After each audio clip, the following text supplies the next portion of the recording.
Hello everyone, I'm CS Sakshi Vivekjan and I'm from Agra. Welcome back to episode 3 of our new series particularly designed for CAs and CA firms.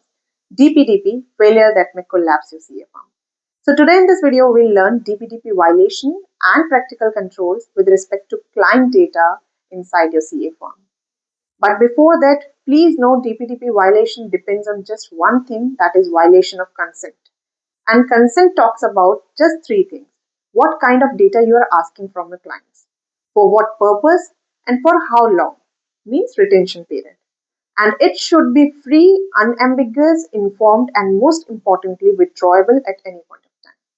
Now let's talk about real life scenarios. Scenario 1, where you use the client's data for a new pitch.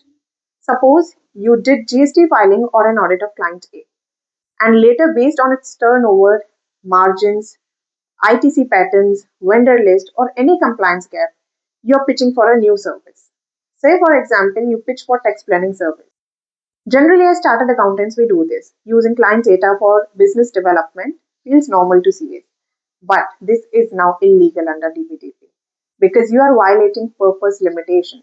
See, you took the consent from the client for the purpose of GST filing and audit, which is compliance service.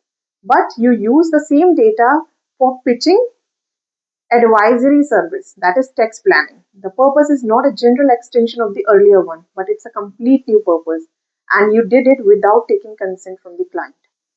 So using client's data to develop a business is now an illegal marketing. Please note. Now, what could be the DPDP safe actions for this? First of all, you need to close the audit or GST filing mentally. Assume purpose is completed and data is locked. Now send a neutral data-free pitch to client that we also provide tax planning services to businesses. So if you are interested, we can share a separate proposal. Here you are not using client's data for pitch. So this is not data processing and does not trigger DPDP. So what you have to do is you have to change the way you think towards your practice. You have to close the things mentally and then proceed. Now let's talk about scenario 2. Using common office login credentials.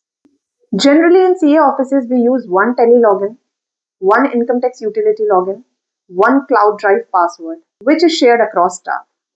And how it triggers DPDP? You can't prove who accessed what data in case of any misuse or leak. There the firms become liable automatically. And what could be the DPDP safe action here?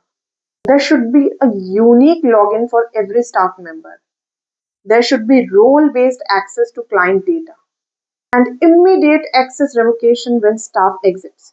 Please understand, when everyone logs in as admin, liability, responsibility logs in as partner. So we need to be very careful. Scenario 3, the most common one, using the personal laptops and mobile phones. It's a general practice in CA firms that partners use their personal laptops and articles, or staff use their mobile to share clients' documents, particularly on WhatsApp, right? And how it is risky? It is risky when your phone is lost or your laptop is compromised. There is no control over it. The data is not encrypted, even there is no tracking. So this is going to trigger DPDP. And what could be the DPDP safe action here? You should maintain firm controlled devices only. And there should be mandatory device and data encryption. Again, I'm telling you, DPDP doesn't care if data is leaked from a personal phone or a laptop and not of a system. So we need to be very careful.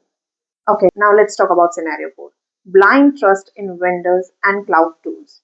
Generally, we use free tools, unknown CRMs, cheap cloud storages to process client data. And this is really very risky. Why? Because free tools often store, process, and reuse data on unknown servers. Unknown CRMs can give vendor staff full access to your client data. Using low-cost cloud storages often has no access log, very weak security, and unclear data allocation. And this is really very risky. Please avoid using free tools, particularly for PAN, Aadhaar, and bank details databases. Use vendors with clear privacy policies and security standards.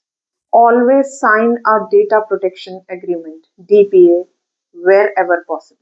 Always disclose third-party tools that you are using in your engagement letters or privacy notices. Please note, regulators are not going to accept your plea that we trusted the tools. Trusting the tools is not the defense under DPDP.